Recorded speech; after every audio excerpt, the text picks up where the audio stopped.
Greetings, citizens of YouTube, and welcome to the 2022 Player of the Year tournament, naturally being played in 2023.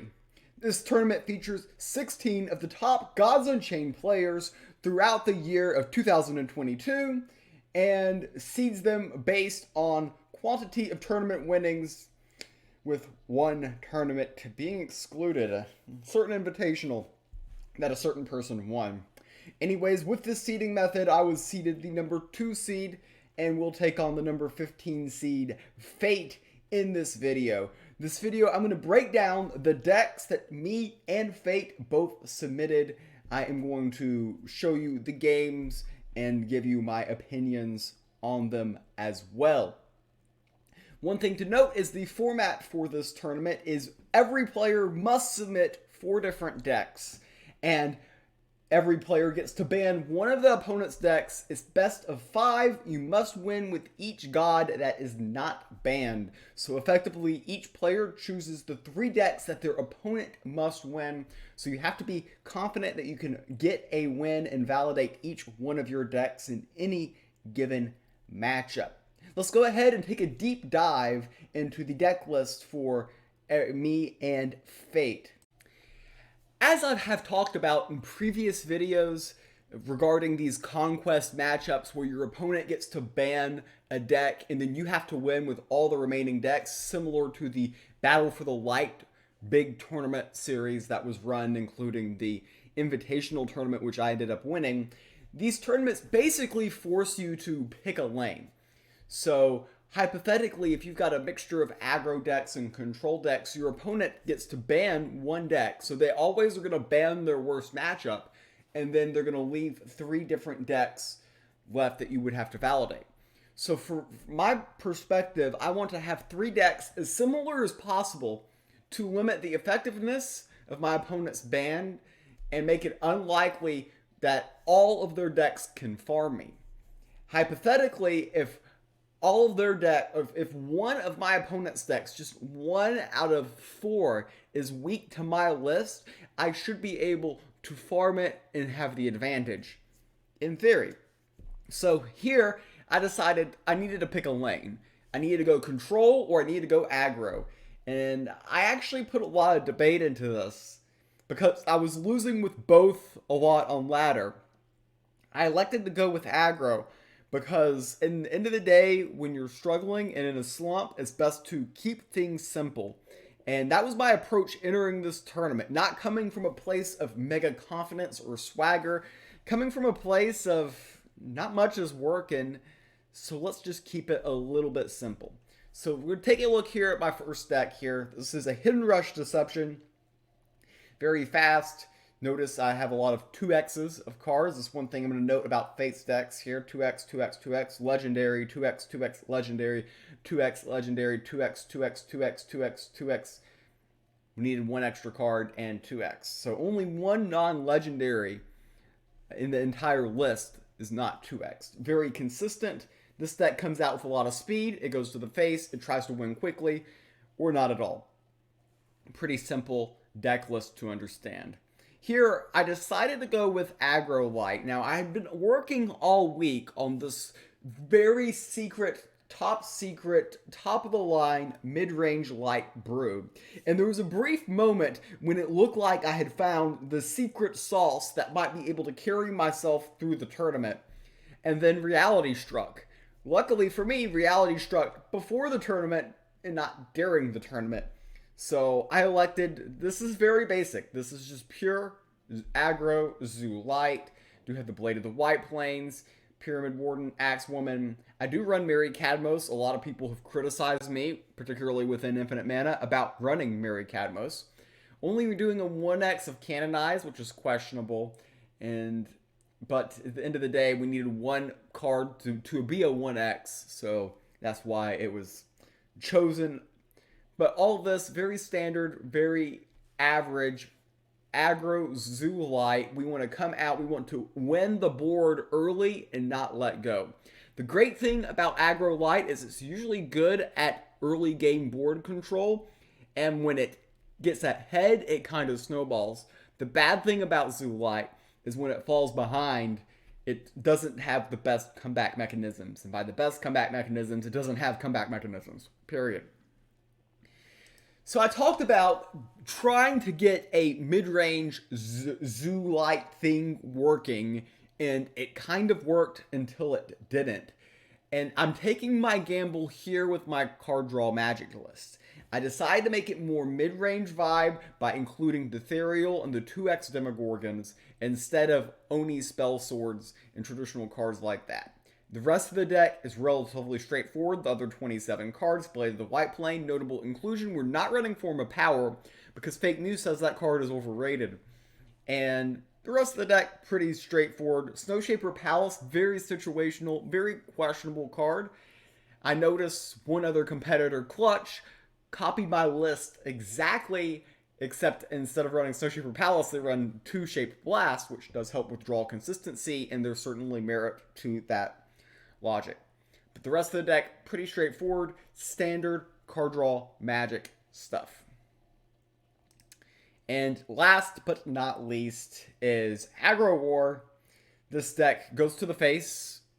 That's about it. I mean, it goes to the face. Very, very quick. We're running Slaymaster Volca, which is somewhat questionable. This is a Viking hybrid, mostly minion based, but we do have some burst with the Scythe of the Harvest, the Blade of Sticks, and then the Woodcutter Imp adds another additional layer of burst to this deck as well. This deck comes at you with a lot of speed. It either wins early or the game it just loses. So it's very simple, very straightforward deck to play. All of my decks fall into the aggro umbrella with the exception of my magic list, which is interesting because it has more mid-range vibes, trying to give it a little bit more flexibility, but that flexibility sometimes comes at a cost. So we will see if opponents throughout the tournament will be able to exploit my card draw magic deck. Now we've taken a look at my decks, let's go ahead and take a look at Fayt's list that he submitted. Now let's go ahead and take a look at Fayt's decks that he ended up submitting. So he took a slightly different approach than I did and has a little bit more variety in his lineup. Starting off, he does run a Hidden Rush Deception list, which is a little bit different than mine. Things I'm going to point out is like 1x Sneaky Bruiser, and 1x Arms Dealer, 1x Umber Arrow, 1x Shift. So he's got a lot of cards that you can run 2 of. He's electing to only run 1 of, which leads to draw inconsistencies in theory.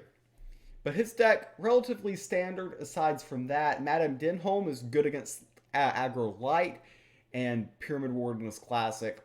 The rest of his deck, pretty straightforward. You can debate on certain cards, whichever one are your favorite in aggro light. But pretty much all of these have been seen before. Personally, I think Umber Arrow is weak in this deck, but that's just a minor critique. His deck is relatively standard here. Next, he's got a light deck. This is Control Light. It is my least favorite deck in Gods Unchained in terms of enjoyability of playing. It's not like my worst win percentage wise, I think, but it's just unenjoyable to play and unenjoyable to play against, the combination. His deck is relatively low greed, which is good for him, because you don't want to be maximum greed against my decks, which were very aggro. So his decks are going to be very reactive. This type of Control Light performs relatively well against my type of deck list. So he's got the Ethereals, the Demos, Blades, Pyramid Warden, double Lysander's Mercies, Radiant Embalmer to get back his tricks. Mary Cadmus, only 1 Lips, which is interesting. Most decks run 2. He's got the CERN, Highborn Knight, only 1 Enlightenment. Enlightenment helps fetch those key cards. And Lysander's Spear, Light's Levy, Inescapable Duty. He's running a Thawed Heart, the idea that Enlightenment can get your specific counter cards. Thawed Heart is designed to counter a Nubian or Void synergy decks. So that is not very relevant against me, but can be relevant in certain matchup techs. Inquisitor Informant, yeah, everything else fighting for the board effectively, but a lot of 1-ofs. I see 1 Divine Judgment, 1 Sigil, 1 Vesper of Concession, 1 Thawed Heart, 1 Inescapable Duty, 1 Enlightenment, 1 Lips Are Sealed, 1 Radiant Embalmer. And what does that do? It makes your mulligans less consistent. So that's my hope entering this matchup, is that, hey, he gets a really bad mulligan, has a lot of top end stuff, uncoordinated. My decks come out with a lot of speed and really punish uncoordinated draws.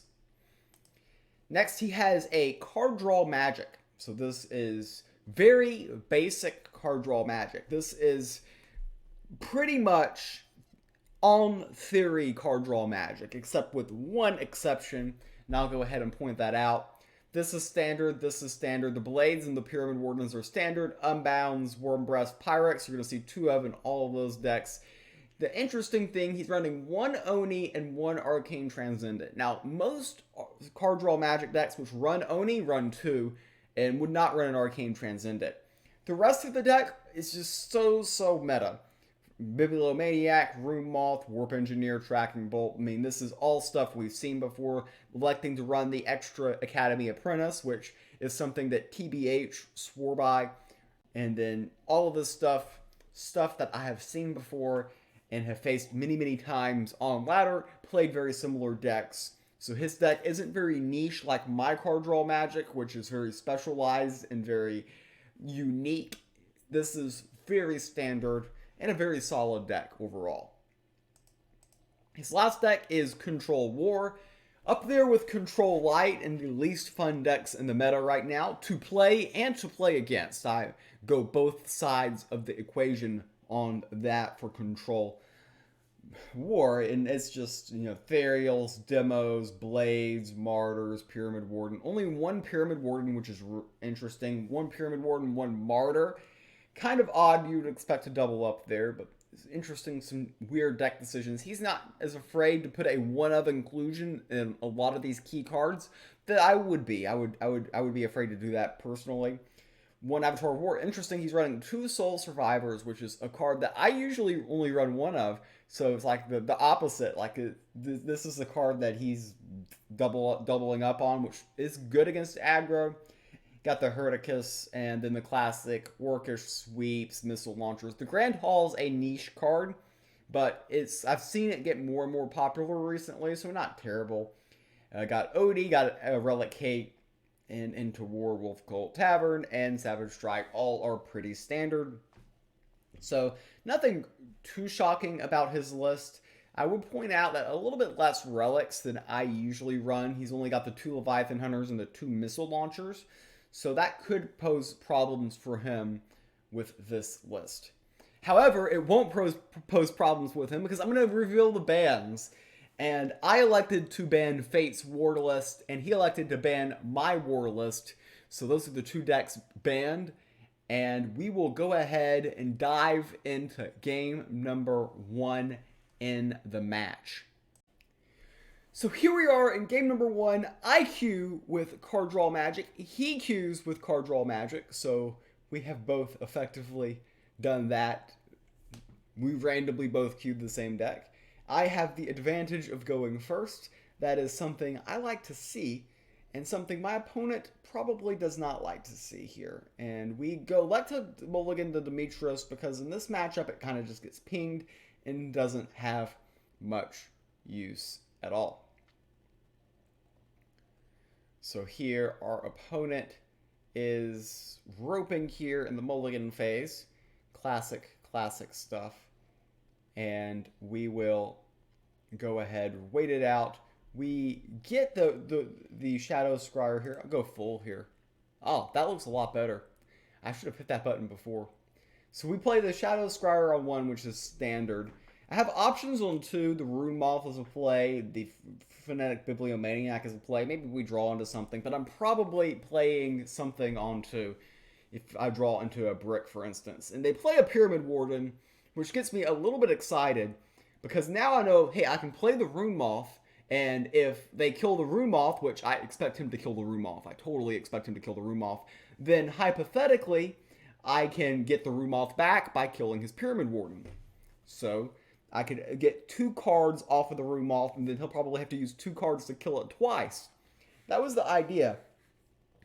But now he's in a situation where he's just like, hey, I drew Palace Wand to my opening hand, which is usually the most important thing you can have in this matchup. If you can get the early Palace Wand and your opponent doesn't, that's usually a game-winning thing. He elects to not take the protected off of the Shadow Scryer, which is indeed a mistake. Of course, we can see that I have Ruin of Strength. He doesn't know I have Ruin of Strength, but he knows that it's a possibility, and taking the protected for only 1 health off the Pyramid Warden is definitely the correct line. He elects to go face to kind of race me, but he's allowing me to get value with the Rune of Strength and going ahead and hitting the Pyramid Warden. Now, with that line, I kind of expect him to just give up his Pyramid Warden and then probably Tracking Bolt or play some sort of removal on my Rune Moth. Again, I'm assuming that he wants to remove the Rune Moth from the board. That may or may not be an accurate assumption. I don't know. But anyways, in this situation, he elects to play a Bibliomaniac, which is going to help him draw more cards. So he's getting the card draw generation of the card draw magic portion exact. He is definitely drawing a lot of cards. But where are those cards getting him at the moment? He's got the Palace Wand, which gets him more cards. He's Bibliomaniacing, getting him even more and more cards. But he can't deal with an 0-3 Rune Moth. The math doesn't add up here. It's just kind of a weird start from my perspective. I don't understand it at all. Now he's roping, probably debating on whether or not he wants to attack with the Pyramid Warden. But the thing is he doesn't really gain anything by attacking since he just spent all of his mana. So I just assume that he has no way to kill the Rune Moth. And if it's the case that he has no way to kill the Rune Moth in this situation, his draw was absolutely absurd here. Absolutely absurd. I draw a Pyric and see another Pyric, and I'm like, well, you know, I can get some burst with that very late in the game. And usually this is all about the burst. So eventually when we draw Warm Breath or Unbound Flames, we're going to have great things to Pyric Knowledge and receive. Now I have to figure out, how do I want to deal with the Pyramid Warden? And I'm going to elect to just use the Life Ward Hatchling and kill it. And I think that if I make my Shadow Scryer really, really big, then we're posing a question here that is somewhat difficult to answer while also pushing some damage forward. You see here I have a debate, but yeah, you put it on the creature with Ward because that's difficult to deal with. He only has 4 mana, so using 2 mana to GP the Ward off of the minion is actually kind of slow. We get the Rune of Sight, which lets us improve the quality of our draws moving forward, which is nice. Not liking the Demogorgon in my hand in this matchup at the moment. That is one unique thing about my build, is having the Demo. In this matchup, in this particular spot, it doesn't feel that effective. However, maybe we can live to 7 and get that in play, but we seem to be just more about the tempo here. We have gotten 3 cards off of that Rune Moth, which I did not expect to accomplish much off of, but our opponent able to chip off the ward, which we were expecting, and now are they able to remove the Shadow Scryer from the board? They need to do something about this board state. They just play a Pyramid Warden, and now I'm sitting here like, man, if I can rip here a Blade of the White Plane, we just peel the game. Game, set, match. We use the Rune of Sight. We're digging for Blade of the White Plane, and we get Ethereal. We get Ethereal. We get a Light's Verdict card, but not the Light's Verdict card that we were looking for. Got 3 Light's Verdict cards in our hand at the moment. So that wasn't very ideal. Now we have an awkward spot where I don't really like any of my attacks. The Pyramid Warden, amazingly, is very effective in this situation. And normally you would think that I would have an answer, but I don't. I have to just attack into it, so it saves 6 points of damage, damages my Shadow Scryer, really weakens my board, and I'm very vulnerable to all the very likely board wipes that are going to happen to me next turn. I fully expect a board wipe to happen, and there's not much I can do about it. In fact, you could argue that since it's so inevitable that there's going to be a board wipe, that I should play the final draft. We'd get a 4th card off of the Rune Moth. In a card draw magic mirror, we have a Rune Moth that gets 4 cards, basically offsetting the advantage that our opponent had from the early Palace Wand. But now he's gonna get the board wipe with all the cards he drew. It's just like, how did he not get there a little bit sooner? So the double Academy Apprentices, as soon as he slapped those two things down, I know a tracking bolt is coming. It's the only logical line when you play those first two. Not surprised that he was able to wipe the board in that situation. In fact, I was kind of expecting it to happen a little bit sooner, but the Rune Moth still drew 4 cards, which is incredibly impressive. He will get a lot of favor. The wind-up roller is available in the Sanctum. That is something that he needs to keep an eye out because he can get me to overdraw in certain scenarios here, which can be very useful. We draw a Palace Wand of our own, which is interesting, and here I make an inaccuracy. So here I should play the Street Conjurer the final draft, and the reason why I should play the Street Conjurer in final draft is so I can play the Rune of Life to get a card out of my hand, because the wind-up roller is sitting in the Sanctum, is going to cause overdraw if he takes it.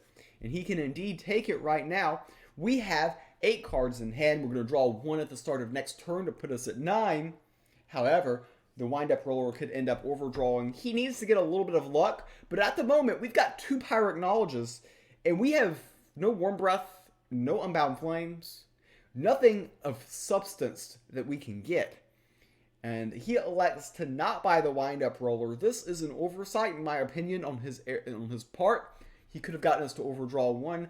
And I feel like at this point of the game, he kind of needs to high roll. We do have a lot of top-end things in our hand right now, but nothing that actually finishes him.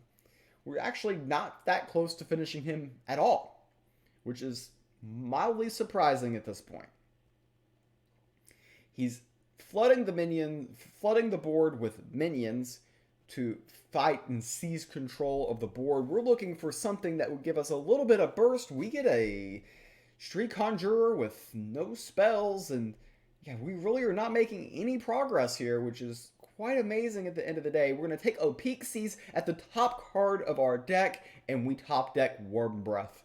That is a huge card. That gives us lethal next turn just by going straight to the face. We've got the 2 Pyric Knowledges in the hand, and there's really not much our opponent can do about it. You could have argued that I should have played the Rune of Life to get it out of my hand, but I mean, is he really doing 28 to me right now?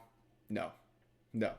He's not playing a 1-turn kill deck. I know this because this is an open deck list format. I know exactly what type of deck that I am up against here. So I know that there is no way he can do 28 points of damage. The main thing that he can do here is he can play Ancient Text on his God, which could buy him a tad bit of time. But even then, I have the GP, I have Pyric Knowledge. It's not looking particularly amazing for him. He elects to form a power, and he needs to remove all of my minions. By the way, you can go back to the Warp Engineer for another cost reduction, but why is he cost reducing?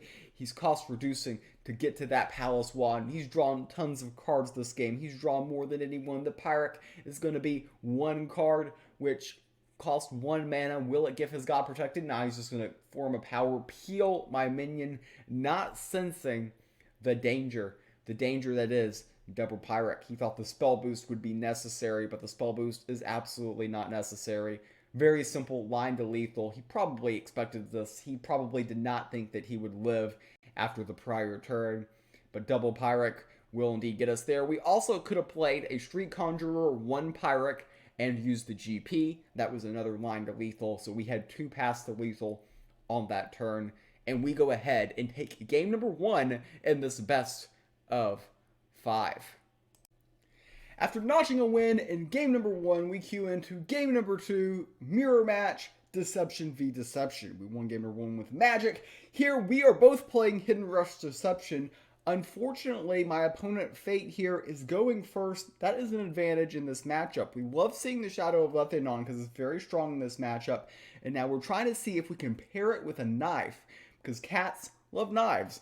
And quite frankly, Deception doesn't have many great ways to deal with it. And I know from this open deck list format that the only solution that Fayt has to that problem is putting out a Pyramid Warden, which kind of just is a alteration, not really an answer to the cat with the knife. And now we see we've got the cat, we've got the knife, we're feeling good about this situation already.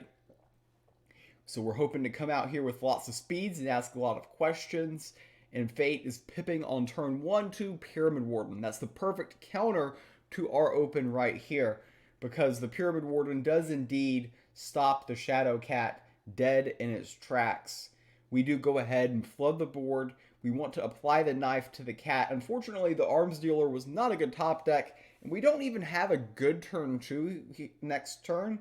We can put the knife on the cat GP and God Power the Pyramid Warden and go face, but that's not a really great line, and there's really just not much we're doing. We want to be mana efficient and fast. Here, he does something which I usually consider a mistake, unless he just doesn't have another play. He plays the Assassin's Name, and he says, let's race. We draw the Switch Duelist here. This race feels very good to me. I feel like that we're going to have the more speed here, and the whole hiding your own Pyramid Warden strategy is usually the best line at all. So he still has the hidden Pyramid Warden, and it can go face for 5, and maybe he can buff it a little bit more, but how much do you want to just eat 11 points of damage, and then we're threatening lethal next turn anyways? So we're really posing some good questions to Fayt right now.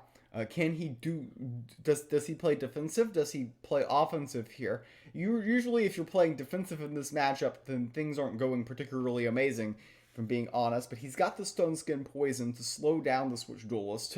I would love a Stone Skin Poison at this moment, and here we are in this situation that is super, super awkward.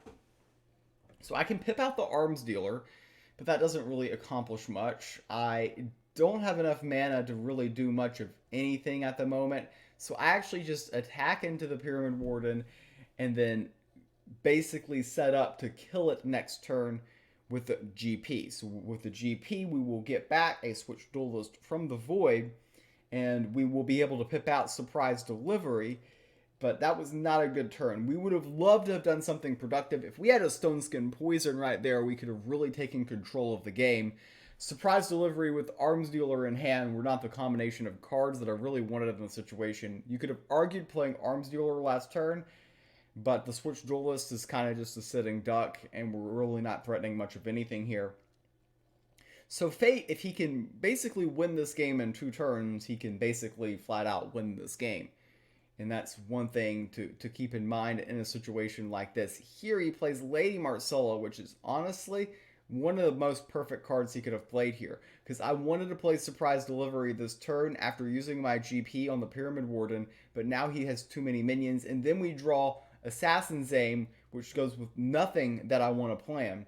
All of those tokens on the board are really going to help his favor situation. All we can do here is get a low value Surprise Delivery. Unfortunately, we're not threatening enough points of damage at the moment, which is pretty tragic for us. So yeah, go face, but at the end of the day, we're really not threatening enough here, which is frustrating. We could have, in theory, traded off the cat for the Pyramid Warden and then played Arms Dealer as another line, but that line is very non-optimistic as well. Here, he can go to the face. The critical thing in this situation is he has the Vow of Champions in the Sanctum, which can heal his own god. He almost has lethal on this turn with the Vow, but and of course, if he has an Assassin's Aim or a Dark Knights, he indeed would have lethal in this situation. But it appears he doesn't have that because he's just going face with everything. Gonna go to the Sanctum to buy the Vow of Champions. This definitely appears to be the correct play, and want to heal your own god up for 4 more. To really ask the question, can I do effectively 16 points of burst damage? We have 8 on the board. We have 2 barrels, which can explode for 2 each. The problem is we don't have any additional burst. Even with the Dark Knives here, we're 1 point off of lethal, which would be a little bit tough. We can go face for 7, puts him at 8. We can kill both barrels, which would put him at 4. The Assassin's Aim we can't even play at the moment. And there's no way to prevent our opponent from having lethal next turn, realistically speaking.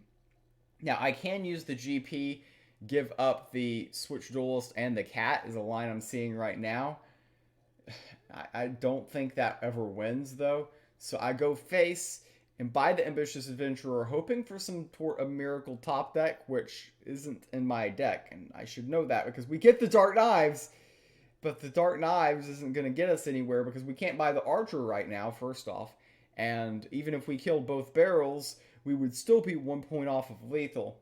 So technically, the correct play for me was to actually give up the cat, give up the switch duelist for the armor lurker and the 1/1 token, use the token on the other 1/1. But then Lady Marcella comes to our face for 3.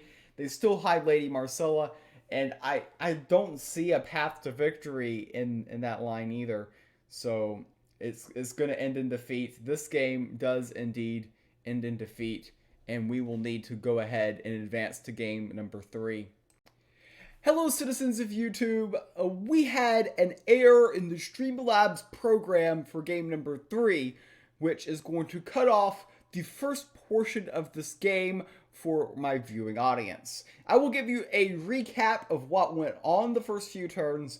On turn, Fayt went first and has playing Control Light here. I'm playing Zoo Light.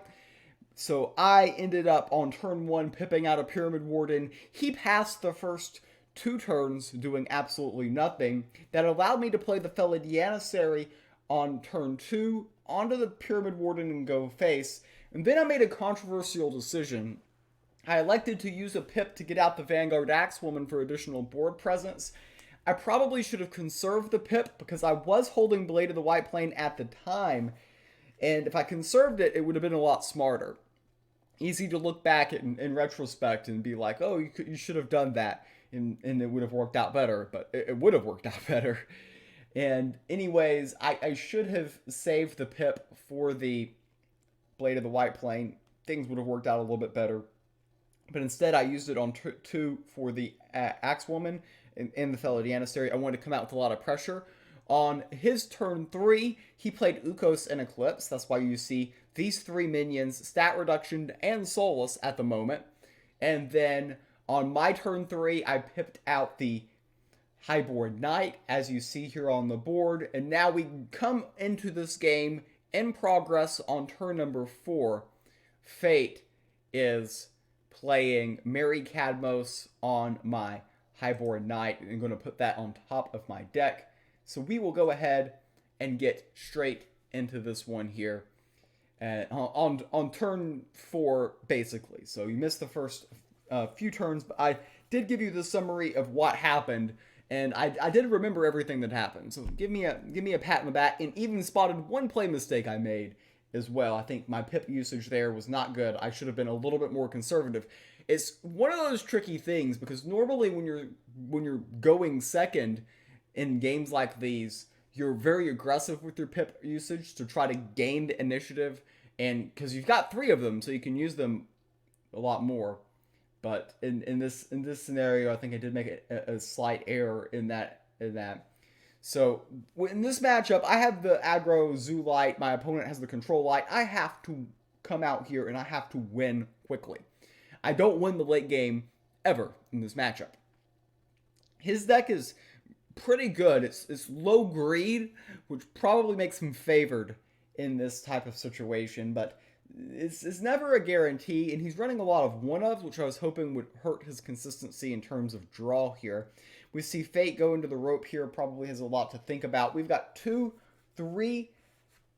attack statted minions in play, which means they're weak to Lips Are Sealed. Keep in mind, there's only 1 Lips Are Sealed in his entire list, but they are immune to the Light's Levies or Extortionist type of lines. So he's got the Lysander's Spear, which is a very annoying card, and I'm going to do the same thing next turn, probably play the Lysander's Spear. There's really not much of anything else I can put on the board. I draw the Drider, and I have my opponent on a read here of kind of being likely to have a Levy type card. Just statistically speaking, he could have easily drawn one by now.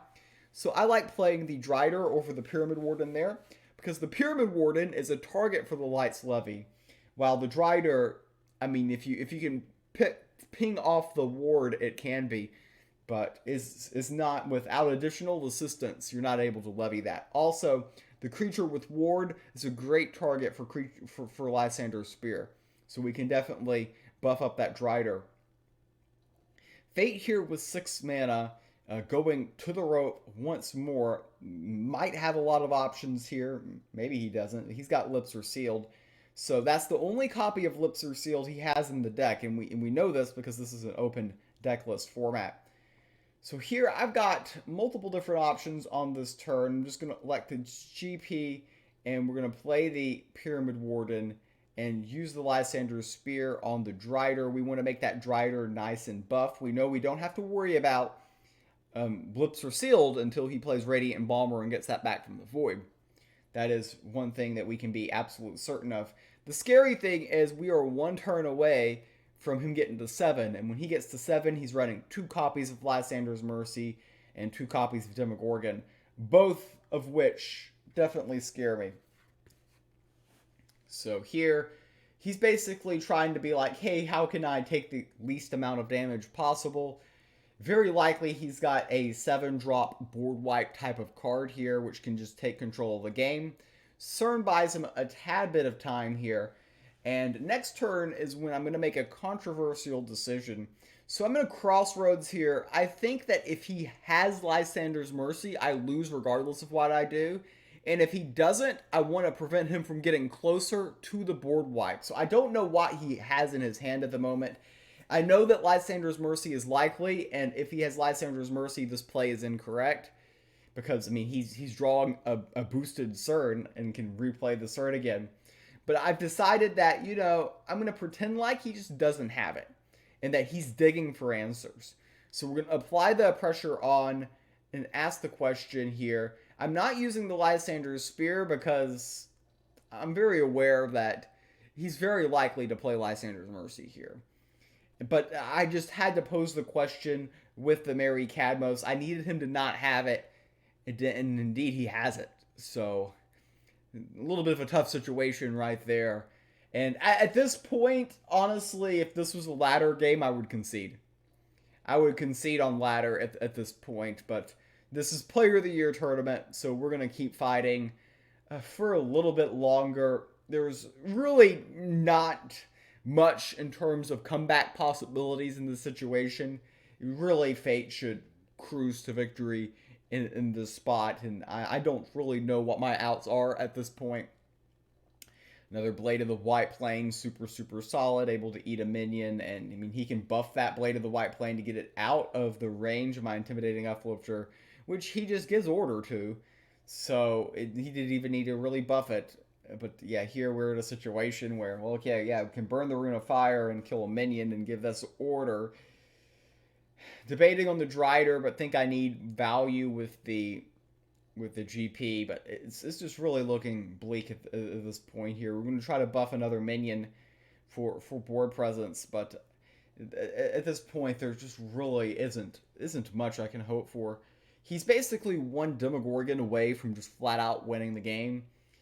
And then even if I top deck Radiant Dawn, it's not really accomplishing much either, which is always very sad when it's just like, okay, I've got Radiant Dawn in my deck, and even if I draw it, it doesn't matter. He has the CERN, which will indeed buy him a tad bit of time, and plays the Pyramid Warden, which I inconveniently, amazingly, don't have a convenient answer for. Has a lot of stats on the board. I'm looking at my Void and see a 2/2 Acolyte. I can't attack here, really. I can play Highborn and buff the Highborn. Conceding is certainly a line here. But this is a tough situation. I see the opportunity to buy the Wind-Up Roller. So I can buy the Wind-Up Roller, and we draw Radiant Dawn, which can be useful if he does drop the Demogorgon. But we're just going to go ahead and try to buff the Highborn. Try to see if we can get this to stick. But at this point, it's difficult because his deck has a lot of order. And if he simply gives the Highborn order, he can just peel my other 3 minions. And it's just a very difficult situation. He has 8 mana and 4 cards in hand, which means he has a decent amount of options. Again, if this was a ladder game, the game would have probably ended a while ago. But we do at least have 5 minions on the board, so it looks like we're posing some questions here. He can peel 2 minions off the board based on what he has on the board himself. But he gets the Radiant and Bomber back, and I know immediately that he can get back Censure to give order to my Highborn. He can get back Informant, which gives order to my Highborn. I look into the Void and see that he picked up Censure, and know that he's probably going to give Censure to my Informant and my Highborn Knight, and then he's going to be able to peel the other 3 minions from the board here. And there just isn't really much going on for me except slow, painful, suffocating suffering, which is exactly what Control Light does to opposition here. He goes face. He didn't have to go face there, but he wanted to pick up the Form of Power and just remove my board that way. I mean, that works. It speeds up the game, quite frankly. And the last little bit is he's got the Vesper of Concession to kill the Lysander Spear, so 1 of inclusion in his list. And we draw Axewoman, and at this point, I see no reason to continue. We now have a 2-1 deficit and must win games 4 and 5. Otherwise, we will be eliminated in the round of 16 of the Player of the Year 2022 edition. So here we are, game number 4, back up against the wall, facing elimination, needing a win to continue this best of 5 match. We see the Magic list, which was the only deck that we were victorious against, and I'm queuing in with a light deck, which he beat with his Control Light. So we're going first, which is something we love to see, especially playing Zoo Light, a deck that strongly prefers going first. The win percentages are very, very nice for Zoo Light when they go first, and very unfriendly when they go second. Here we have a pretty bad opening hand. We have Asterius in our opening hand, which is bad. Intimidating Uplifter, which we can play next turn, but then we don't have anything else until 4 with Highborn. It's just a very clunky opening hand. Honestly, I would like a more productive turn 1 than just tossing out a 2/2 Drider. To me, that's not really getting much into play. It is kind of annoying for a lot of Magic lists that love to just use spells to remove what you have on the board, because the Drider is inconvenient to remove. We draw Fester, and Fester doesn't really do much here. I mean, we could play it and it just gets peeled immediately, and we just go face with the Drider, because what else is there to do at the moment here? He does have the early Shadow Scryer, which will help him get his Scry game on and let him get to the key cards that he wants in this matchup here. So he has the option to attack with the Shadow Scryer into the Intimidating Uplifter and use the GP to remove, and that's something that he very well could end up doing. I'm not really loving my hand right now, because at the moment, I think my best play next turn is just using my God Power, and that's relatively unsatisfying. It's not satisfying at all, actually. It's not even relative. Fayt doesn't appear to have a lot of great options here. He's gone to the rope right now. Plays Demetrius, which, not the best card to play in this spot. The good thing is, for him, I have no levies, so I actually have no way to kill it in my deck. He can be as patient as he wants with that, and yeah, keep buffing the final draft. Here, he elects to attack and then pips and uses the final draft, which I think is a play mistake. I think he should have been a little bit more patient, tried to grow that final draft. He could have played that as a 3-cost card that drew 3 cards and potentially got a lot of value out of it. Instead, it was kind of awkward, and I mean, he may have been better off just not playing Demetrius and just using the GP that turn.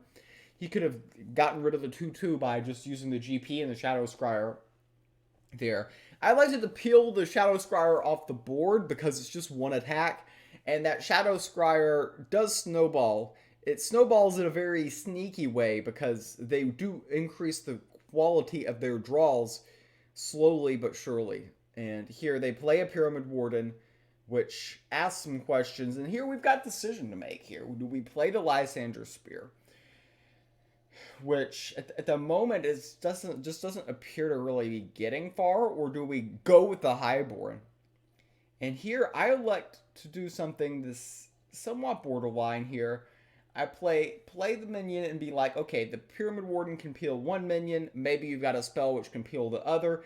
If I have one minion survive, then I can buff attack into the Pyramid Warden, and then I've got two. We can start playing Fester, Highborn Knight, cards like that in that situation. So he goes ahead and plays the Tracking Bolt, which can indeed remove the Drider Sailweaver here. And the Pyramid Warden can take out the other Drider, which does make a lot of sense. Here, he uses the GP to take the ward off of the Drider, then attacks into the Drider, which is a horrendous play mistake. Then he uses his last pip. He uses his last pip to kill the 2/2 Acolyte. Again, he could have saved his last pip by just attacking in there, which makes no sense. It was absolutely horrendous lying by Fayt, and something that, hey, I like to see, because I need every little bit I have here. We're struggling here early in this game to gain any traction, but that wasted his final pip in the entire game. Could that end up mattering in this situation? We'll see moving forward here. The Highborn Knight is somewhat difficult for Magic to deal with. It's got ward and it's got protected. So we're buffing it with the Lysander Spear. We're going to make it very difficult to remove in this game. And we're sitting there with a Fester. And the cool thing about Fester next turn is if we kill the Pyramid Warden, we're getting something from our void, which is going to proc the Fester. So we're getting a little bit of extra bonus action. Gives us the opportunity to potentially go all in next turn. So they go ahead and they, chip away at my Highborn Knight, which is somewhat to be expected. So here in this situation, I'm just going to play Fester. I'm going to play Petros. I'm going to say I'm pushing all of my chips in the middle here. I believe in the system. I'm going all in here. Play creatures first, ask questions later. That's our motto in this situation. And we're buffing everything. We're buffing, buff, buff, buff, buff, buff. And here, I like to apply the buff to the Pacifist. I actually think Fester might have been the smarter option, but it's hard to say. Shaped Blast here, for instance, is of value, though we do have... The Highborn takes no damage, and the Pacifist isn't really harmed. Another reason why I should not have applied the buff to the Empyrean Pacifist is I've got Asterius, which I can play next turn, and the Asterius would have buffed the Pacifist. So that's one thing to keep in mind. Where I applied the Lysander's Spear buff last turn was indeed a mistake. It should have gone on Fester instead of just pushing 2 extra points of damage towards the face. Can Fayt punish me for that mistake? He's got a Tracking Bolt, which can indeed remove Fester from the board, but that only kills 1 minion, and I have 5 on the board. You feel like he needs to remove a lot more than that at the moment. And now he's still roping here. I guess he can't get by the high board. He doesn't have a clean line just by what it appears to be in the situation. We got Radiant and Dawn. His deck doesn't run Demogorgons, so it's not super, super important. But hey, it's a little bit of extra burst. He's going to draw more cards, which, I mean, is great and all, but you still need an answer to the situation at hand. And we're going to make that situation even more difficult. With the Asterius coming on the board, we can apply the buffs to the minions here. We just have tons of really, really large minions in play. They're all going straight towards the face here. And at this point, I see no outs. Fayt sees no outs. And game number 5 will indeed be necessary. Now we enter the game number 5. This is win and advance, lose and go home. So we're playing for a slot in the top 8 of the Player of the Year tournament. We've got Hidden Rush Deception. He has Card Draw Magic. Both the last decks that we are trying to validate. And we've got 2 cats. And honestly, I normally don't keep 2 cats. But Ludia's Dedicant wasn't a great third card either. So we're keeping 2 cats today. And we're going to see. It's risky because you're very vulnerable to Tracking Bolt, which is a card that they're very likely to keep in this matchup. So that's something that we've got to be aware of. And probably don't just throw both cats out there and then get Tracking Bolted on turn 1.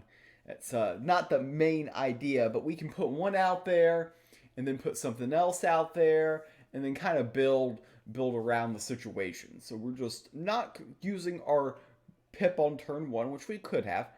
So just getting the cat out there. We would love to trade the cat for a tracking bolt, especially since it doesn't have a knife. Trading the cat for a tracking bolt with no knife is a success from my vantage point. But we are indeed at least applying some sort of pressure. That cat deals 2 damage a turn and racks up the favor until they answer it or provide a Pyramid Ward. And here he gets out Demetrios Playwright, which we are probably going to just kind of ignore. And he's going to draw a lot of cards and get a lot of card advantage out of it. But that is fine for us. We want to send lots of damage towards the face and knock them out before they can play all the cards that they draw from all their great card advantage. I would like to buy the Rune of Strength, which is available in the Sanctum. If I can play that on a cat, then that cat is not vulnerable to Tracking Bolt. In fact, you can play both cats safely because you're not vulnerable to Shape Blast for both cats because one of the cats will be frontline and one will not be. And you are not vulnerable to Tracking Bolt on both cats. So he's just going to cycle the final draft to draw 2 cards, which is a standard line if you don't have anything good to do that turn. We top deck Shadewalker, which is nice. It fits our curve, and there's really no reason to just not play it. It does ask some questions, applies some pressure. We're not hiding the Armor Lurker. The Armor Lurker probably dies here, but we're okay with that. We got in 3 points of damage, and if he uses 1 card to kill our 1 card, it's a net positive transaction for us because we accomplished some face damage, and they didn't accomplish really card advantage at all. So overall, I would say this is a pretty good start to the game. Fayt really needs to find a way to wipe our board very, very soon. Here, he's going to be able to remove the Armor Lurker, which isn't a shock. And I would love to be able to buy the Rune of Strength and play it and buff one of my minions and keep it hidden as well. But we see the Warp Engineer cost reducing something in the hand. A little bit odd time to play the Warp Engineer. But there's a few things that they can reduce. The one thing they can't reduce is Unbound Flames. That's where we're okay, not unhappy seeing that, I would say. I would say we're not unhappy to see that. And here we draw Pyramid Warden, which gives us options. I'm thinking that he's very likely to play a Spell Boost plus Tracking Bolt type of vibe. And if he doesn't have that, then he's just probably going to lose the game. So we're going to keep things simple. The Pyramid Warden survives a Spell Boost Tracking Bolt situation. And of course, Shadewalker and Shadow of Letheanon are pretty much enough pressure as they stand. The key with Hidden Rush Deception is you want to come at your opponent in waves. So they kill your first wave, you've got another wave right behind. And that's one thing that we're doing with this line. We knew that they could easily have a Spell Boost plus a Tracking Bolt. They've drawn a lot of cards this game. So when you're playing against card draw magic, it's never a bad assumption to just assume they've got it. And they indeed had it in this situation, able to go ahead and almost remove the entire board, but not quite. They still have the Street Conjurer on the board, which we do want to remove. We got to get that out of here, because if the Street Conjurer remains in play, then it is super problematic. We top deck Feral Shapeshifter, which fits our curve very nicely. And I'm going to go ahead and put the Warp Engineer in the Void. The idea about putting the Warp Engineer in the Void is because I've got Pyramid Warden. I would much rather them get the Warp Engineer back than a good creature, like a potentially Spell Boost, which Spell Boost might be able to bail them out of the situation, given the correct cards. But we're already threatening a lot of points of damage here, and it's somewhat awkward for our opponents. We want to play the Rune of Strength on the Feral Shapeshifter and hide it, and that protects it from even an Unbound Flames. Doesn't protect it from a Shape Blast, though. But the Fayt's version was not running Shape Blast. I know I've talked about Shape Blast a lot, but he's not even running it. So why would I even be worried about it, right? Anyways, the rope is going down here, and Fayt doesn't have anything he loves to do. He goes face with the Unbound Flames. What this tells me is he 99.9% sure has Pyrrhic Knowledge in hand right now. However, by going face, hiding the Feral Shapeshifter, by the way. The Feral Shapeshifter doesn't die. There's no reason to play the Shadow of Letheanon. Again, we're thinking about the next wave after the board wipe. He needs a Spell Boost minion and a Unbound Flames. He's only got one Street Conjurer left in his deck, but he has it right here. So he's able to play the Street Conjurer, get the Pyric, which will be able to blow up the world here, which is exactly what they wanted to accomplish. And they'll get something back from the prize vault, being the Pyramid Warden, which maybe can help them out here. Though we do have a Blade of the White Plane, and here I take a peek to see what they lost. They lose a Tracking Bolt. That's the card I hovered. That was the most important card they lost.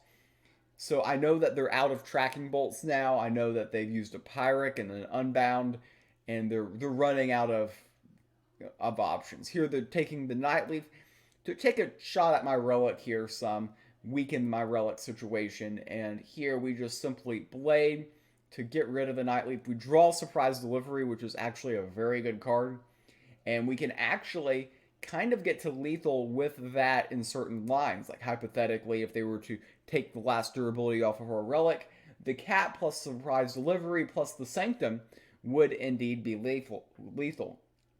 And except it wouldn't be lethal because I don't have enough mana. But, you know, it sounded good when I said it, right? But anyways, he goes ahead, removes my Blade of the White Plane. We top deck Dark Knives because that's what we do here. It's what we do here. And we go ahead and advance to the top 8 of the Player of the Year tournament. We will have more content, YouTube. I will see you the next time I see you. Have a great day, everybody.